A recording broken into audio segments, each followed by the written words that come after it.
If you're about to dive into the world of Pastelmat paper with colour pencils for the first time, or if you've attempted to use it but didn't get the results you wanted, then this video is for you.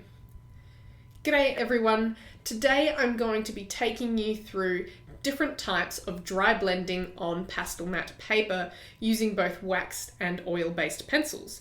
Now when I say dry blending, I mean blending without liquid solvents. But before I explain the how-tos in this video, I want to clarify what Pastelmat paper is. When I say Pastelmat, I don't mean just any paper designed for pastels. Pastelmat is a specific product made by the brand Clairefontaine. It comes in a paper form or mounted on a board, depending on your preference, but both varieties have a smooth side, which is the backing, and a fine textured side, which is the drawing surface. And this drawing surface is very fine, textured, and feels somewhat like velour. And at this point in the video, I'm just going to ask you to give it a thumbs up and leave a comment down below. The first blending method I am going to show you is standard layering. Due to Pastelmat's unique texture, it can take many more layers of colour pencil than many other papers can. So layering is a natural way to blend out your colours. With oil-based pencils, and here I'm using Faber-Castell Polychromos, this is a process you need to be patient with. At first, the paper texture will be quite distinct, but as you build up your layers of pencil, the colours will naturally blend and start to cover the tooth of the paper. The best way to do this is with light layers, working in small circles or ovals to keep it looking neat and smooth. Be patient and you'll get fantastic results. For wax-based pencils, it is a very similar approach. You need to work with light pressure to slowly build up multiple layers of colour to blend them together. Using too much pressure here is a bad thing. Pastelmat works best with a light hand because the texture grips pigment really easily. For wax-based pencils such as these Derwent drawing pencils, this is probably the easiest and most effective dry blending method on Pastelmat, and I'll explain why in a little bit. Method 2 is the smoothing technique.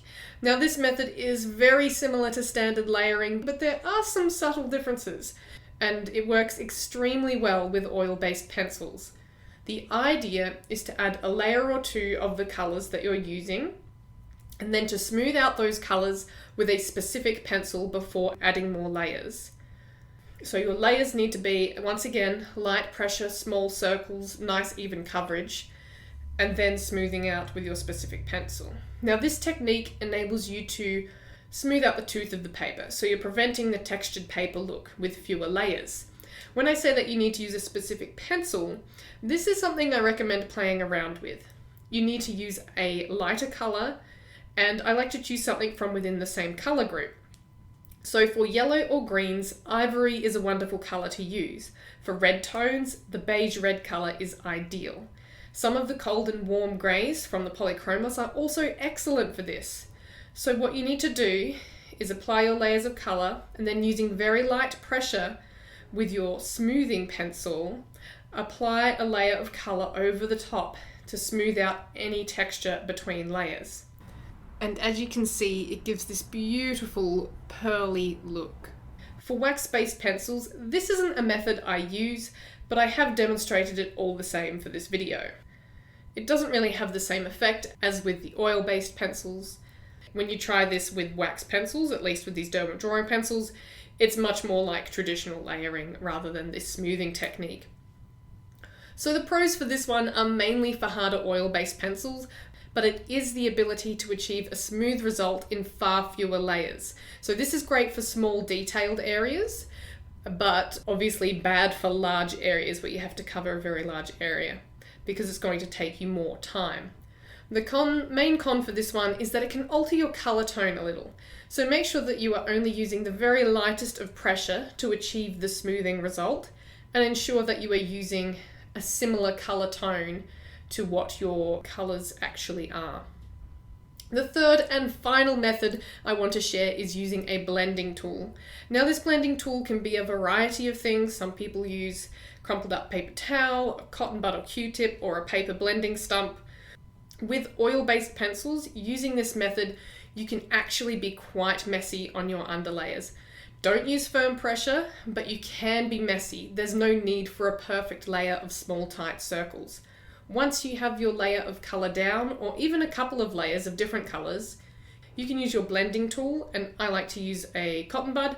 And again, using light pressure, you can completely smooth out those layers of pencil with ease, blending them together, and this allows you to add more layers or fine detail over the top. So this technique is not as effective with wax-based pencils, as the waxy pigment does not always get pushed around very easily. It tends to sort of more clump into the texture of the paper. So you will need to be neater with your application of wax pencils. For this one, you can't be as messy as you were with the oil-based pencils, but it does still work and can be effective.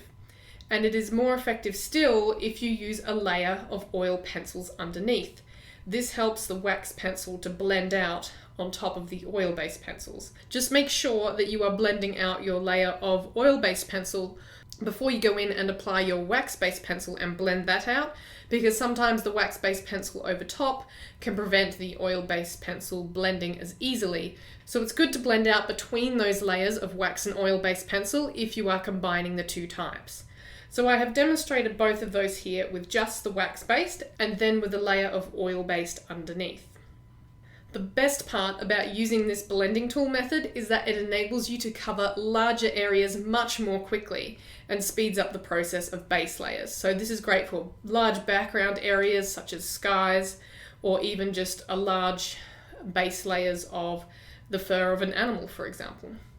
The main con for this method is that your cotton bud or blending tool will lift up small amounts of color, so you may need to go back in and strengthen up that color again before you are finished with that section you are working on.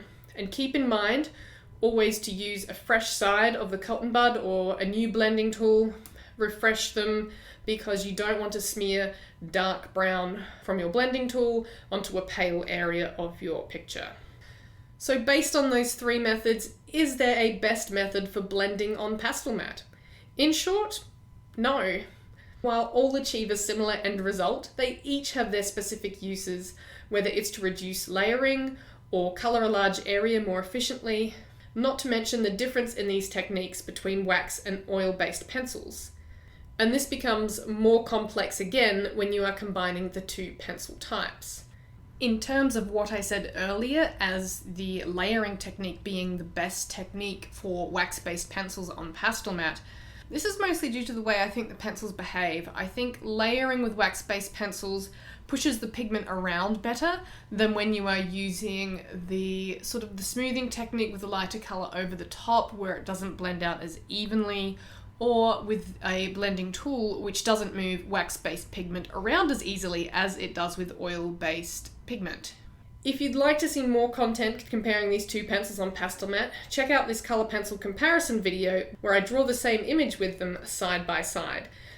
Thanks for watching. Please remember to give this video a thumbs up, subscribe to the channel, and I'll see you again next week for another one. Stay creative!